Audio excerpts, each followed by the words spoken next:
இந்த ரிலேஷன்ஷிப் எதுக்கு முக்கியம்னா, நீங்க உனக்கு ஏதாவது ட்ரபிள் இருக்குன்னா, யாராவது உங்களுக்கு வந்து இந்த ஸ்டேக் ஹோல்டர்ஸ எடுத்துப்பாங்க. ஓகே. நான் நேத்து ரீசென்ட்டா சொன்ன கதையில வந்து விப்ரோ பத்தி பேசினேன். ம்.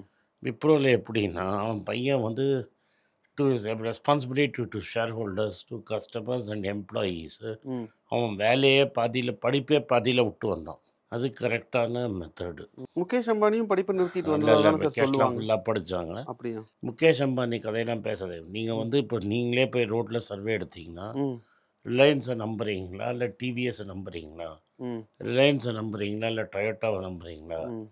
ரிலையன்ஸை நம்புறீங்களா? ஆஸ் அ பிராண்ட் இல்ல டாட்டாவை பிராண்டா நம்புறீங்களா? ம். காட்ரேஜா இது மாரி என்ன சாய்ஸ் வேணா எடுத்துக்கோங்க. ம். ரிலையன்ஸ் ஜெயிக்காது. உண்மதான். ரிலையன்ஸை பார்த்து பயப்படுவாங்களே தவிர, ரிலையன்ஸால மதிப்பே கொண்டு வர முடியாது. ம். ஏன்னா, ஒரு அளவுக்கு நீங்க வந்து அட்ஜஸ்ட்மென்ட் பண்ணலாம். பேலன்ஸ் ஷீட்ல இத பண்ணலாம், அத பண்ணலாம். கடைசியில நீங்க சொல்றத செய்யணும், செய்யறத சொல்லணும். ம். நான் பார்த்த வரைக்கும், முகேஷ் நான் பண்றேன்னு சொன்னத பண்ணது கிடையாது. ம். பண்ணத முன்னாடியே எக்ஸ்ப்ளைன் பண்ணதும் கிடையாது. ம்.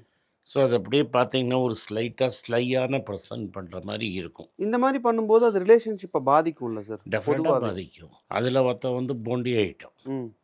அவங்க அப்பா இத வந்து ஒரு ஆர்ட்டா ஃபங்ஷனா பண்ணி, எலான் மஸ்க் மாரி அவர் ஒரு கல்ட் இமேஜ் கிரியேட் பண்ணிட்டாரு. ம்.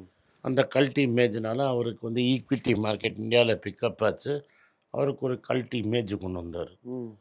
ஆனா, அவரே நெறைய வேலை பண்ணியிருக்கிறாரு. எவ்வளோ பண்ணாலும் ஸ்டாக் குடுப்பாரு. எவ்வளோ ஷார்ட் அடிச்சாலும் ஸ்டாக் வாங்குவாரு. அன்னைக்கு இருந்த எல்லா ரூல்ஸையும் பெண்ட் பண்ணி மேக்ஸிமம் யூஸ் பண்ணது அவரு.